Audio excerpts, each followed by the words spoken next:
It's the middle of October and the garden is definitely slowing down, but that doesn't mean that I am.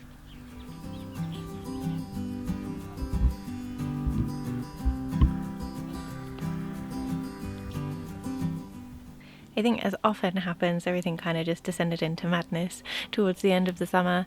And usually I'm quite depressed at this time of year because it's all coming to an end, but I'm actually quite excited to get in control of it this year, oddly. And now that the growth has slowed down a bit, I feel like I can get back in control and set the foundation to do, hopefully, a much better job of my garden next year. It's not to say it was bad, but you know, it was just one of those years where I couldn't give it quite as much time as I would want, but I am feeling really good about setting the stage for next year. That being said, we still have loads going on. So last I spoke to you, we just had Storm Amy roll in, so I'll send you back to last week where I did a little bit of post-storm work in the garden, and then I'll catch back up with you and show you what's going on at the moment.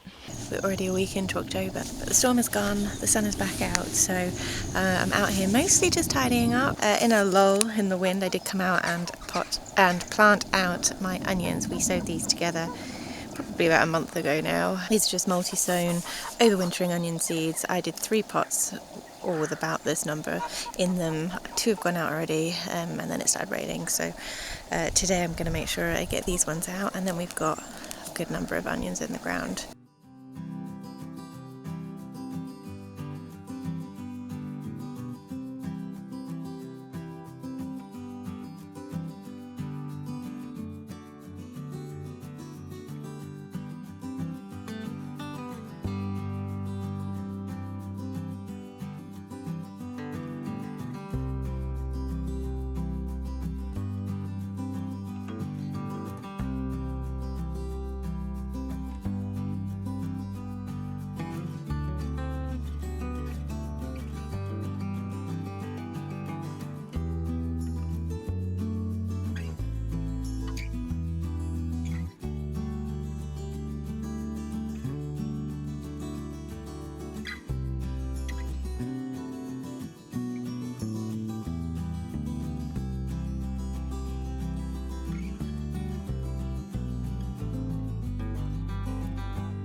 So back to today.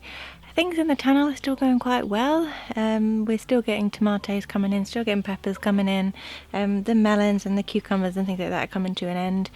But I'm not quite at the stage of pulling all this out yet. So at the moment, in terms of my cleanup work, I'm focusing on the outside garden. We harvested all the squash and things in the last vlog I did, and I started harvesting the beans, whereas some of them are still out there drying, and I'm trying to leave them a little bit longer. I'm kind of hedging my bets between letting them dry off outside and them just going mouldy outside, so I'm bringing them in if I've got any doubt.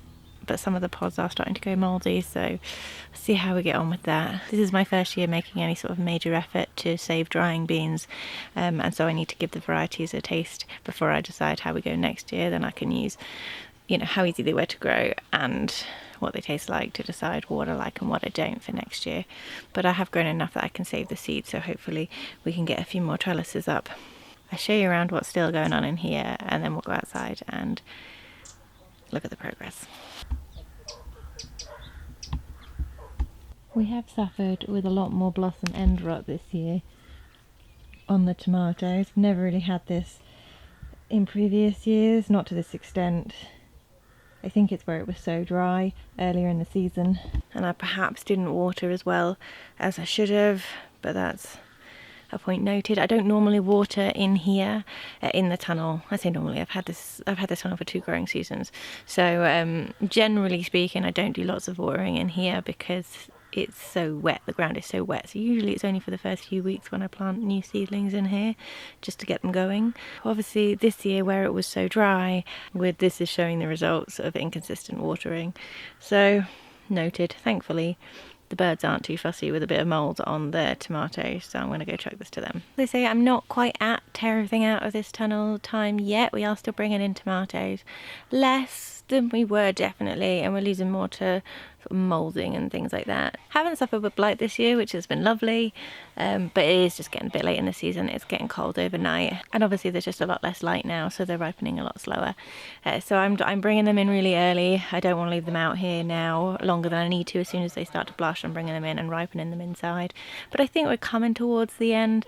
I'm just not in a rush. I'm not in a rush to pull them out. Something that's doing really well at the moment still is the peppers. Done amazing. Every time I come out here I can grab a handful. We've had fresh peppers all through the season from them, so I'm really, really chuffed. The California wonders are still going as well, so we're getting plenty of fresh peppers for use, and there's loads in my freezer, so I'm so happy with how the peppers have gone this year. There's also just loads of tomatillos in here. I didn't plan for them, but I also wasn't too strict with what just popped up in here this year. And we've had a load of tomatillos, which I didn't necessarily want because I had loads left from previous years. But hey ho, we've had a lot of fresh tomatillos as well. I shan't complain, it's all good food. But I will be a bit more strict next year, mostly because they're growing fine outside, so why waste the space in here? Peppers are still trying to flower, but most of those are just getting a bit mouldy and dropping off now, so really it's near the end, but I'm not in any rush to stop them from drying. It's a similar story with the bean plant. For those of you who haven't been here and seen the monstrosity that is this runner bean plant in my polytunnel, I didn't plan it, but again, it is what it is. And I decided after a couple of rounds of picking the fresh beans, once the outside French beans came in, I preferred those fresh. So I thought I would leave this and wait for the beans to develop and then pod the individual beans and use them as dried beans. It's put on so many beans. I've already got a couple of tubs full inside, and I'm walking that line between trying to let them dry out here on the plant and the pods just going mouldy. I think it's just so high humidity in here, where I'm trying to keep it closed up a bit more because we're getting such high winds and I really don't want to risk it taking off. And obviously it's getting colder, so I want to use any warmth I've still got in order to get as many ripe peppers and tomatoes and things as I can. So that's kind of resulting in this situation where the pods are just going mouldy sometimes before I've had the chance to harvest them, or before they've even dried out properly, and in which case, once this happens, the beans inside usually have some mould on them as well, so I can no longer store them. You can see here that these beans have got that mould on them, which we don't want. The biggest issue for me with storing food, dried cured food, is drying it and curing it. We are so high humidity here, so anything that even shows the tiniest bit of potential mold, I'm not putting in any kind of food storage. It just risks wasting everything else way too much. So I'm tempted at this point to come in and take these as they are and then just use my dehydrator to finish off drying these beans, rather than waste them to mold in here, and it might be time for that this week, I reckon. So this monster of a plant here is my Cape gooseberry or my physalis, and I've absolutely loved having these in here. They are so tasty, and they grow pretty much as easily as tomatillos do. I think they are definitely my favourite new thing that I have discovered this year, my favourite new thing that I've grown. They're just they're just so tasty, and I haven't had to do anything, I literally just started the seeds when I started all my other nightshades and popped a few plants in here, and I've had a steady stream of them for the last couple of months. I was hoping I would get enough to do some preserving and things, but I'm actually just eating them every time I come out and work in here, and then there's none to go in, but no complaints.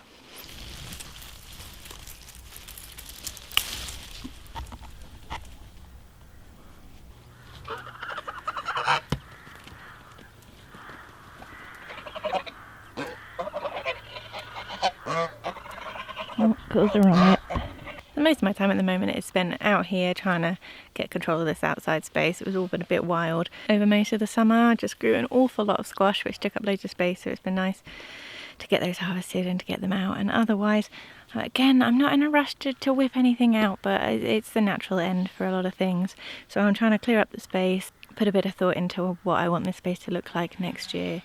I had a reasonable amount of it covered in black plastic this year, which didn't fill me with joy. It's not what I want my garden to be like, but rather than completely lose control of it, that's what we've done. So I've been working on taking that black plastic up and mulching over the top of these beds with something else instead. So I don't want to immediately lose them to weeds again, but hopefully I can get them nice and covered. It's mostly like leaf mould and grass clippings that is going on top, just to stop it from being completely bare soil, and then come spring I'll just pull that mulch back and we'll get way more of this outside garden planted next year, so I'm really looking forward to that. I've still got some tomatoes out here, some beans that are still drying, some courgette plants, those Cape gooseberries. There's still some bits and bobs, some beetroot from over the summer period, but we've also put some things in this autumn, including some brassicas and those onions that went in last week.